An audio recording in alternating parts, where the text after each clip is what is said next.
Hey, hey, welcome to Live with Lynn. So if you're here, say hi. If you're watching the replay, be sure to type replay so I know you were here. I'm Lynn Huber, and I appreciate you being here today. So today I'm going to talk about why you should still be socializing even when you're alone. So you know what? It can be hard enough dealing with self-isolation when you aren't able to connect physically with other people. But if you're living alone, it's even harder. But it is still possible to socialize and connect with others, even while practicing social distancing. So one of the things you can do is you can share stories and experiences of what you're going through. While it can feel like you're alone and completely isolated from the world, you're only physically isolated. You're only not there physically, right? Everyone's in this together, and there are so many ways that we can connect with each other.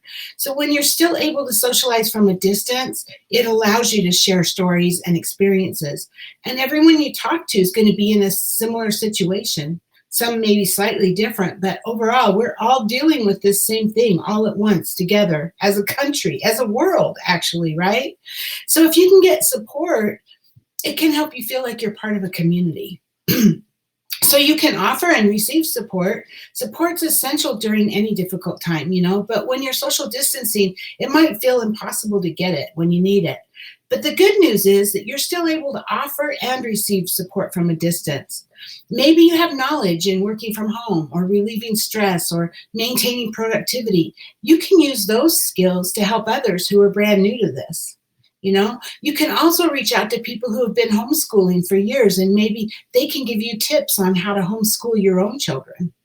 And there's so many mothers out there right now who are really struggling because they're not used to having their kids at home, and they're not used to homeschooling, don't know really what to do with them, right? So there's other people out there that if you can connect with them, maybe on Facebook or on LinkedIn or on some kind of social group, make friends with other homeschool moms who have been doing it for years. It's a great way to connect, make friends, and learn something, right?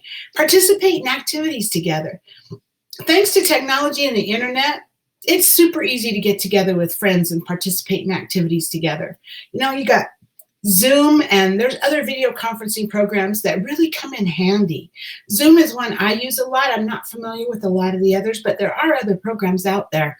Zoom has a free version that will let you do, I believe, 40 minutes at a time. So you still can have as many people, or up to 50 or something, for 40 minutes for free.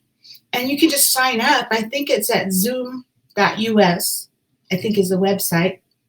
But you can get all your family and friends on the call, and you can have coffee together and just chat. Sure, it's not quite like being at Starbucks, but it's a pretty good alternative. I've seen people get together for cocktails and chat, right? We did this just the other day for Richard's birthday. Richard, he just had a birthday, and he's Mr. Social, so it's really hard for him to not be able to have a birthday party. So we got some of our closest longtime friends and family on a Zoom call. We wore hats, and we had birthday cake together, and we sang happy birthday to him, and it was just a lot of fun. We just really had a great time, and it was a surprise to Richard because he thought it was going to be a business meeting, and he was really surprised. So that was cool. It was really cool. And like I said, you can sign up for Zoom for free. So you can just, try it that way. Or you can all go live and do the same workout routine together. Or you can have a dance party each in your own home, right? Or you could just sit and have an online happy hour, chat with your friends. My daughter, she's living her dream.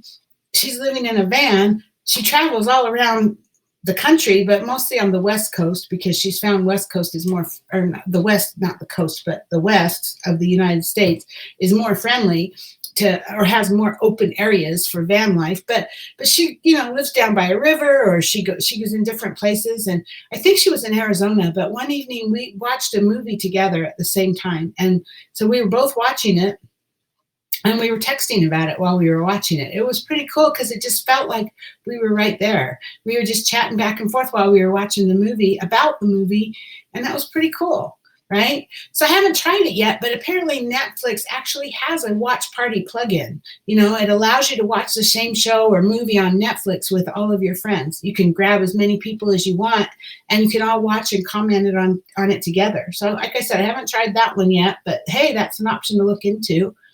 Reacquaint yourself with some good old-fashioned letter writing. Hi, Pamela. Good to see you. So reacquaint yourself with some good old-fashioned letter writing. If you don't have the materials on hand or you can't get to the post office for stamps and mailing, there are some online options, but I bet most of you have paper and envelopes, right?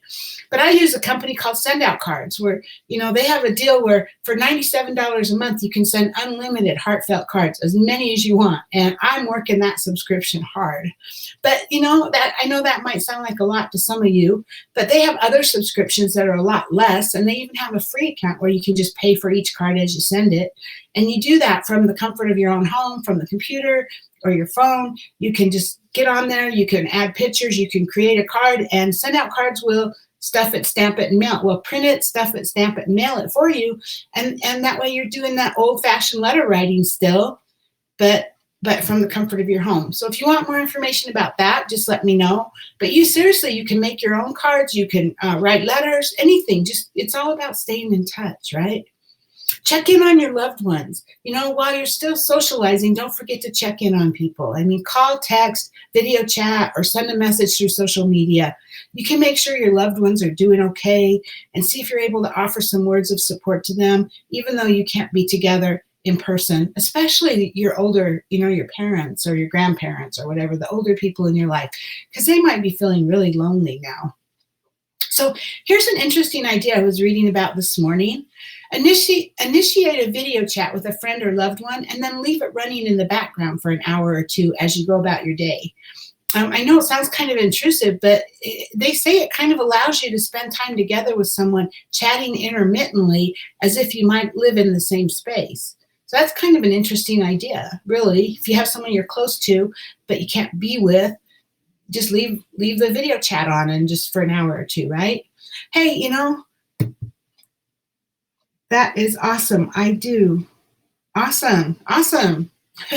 So when the world's freaking out, it's more important than ever that we reach out, we connect, and we take care of each other.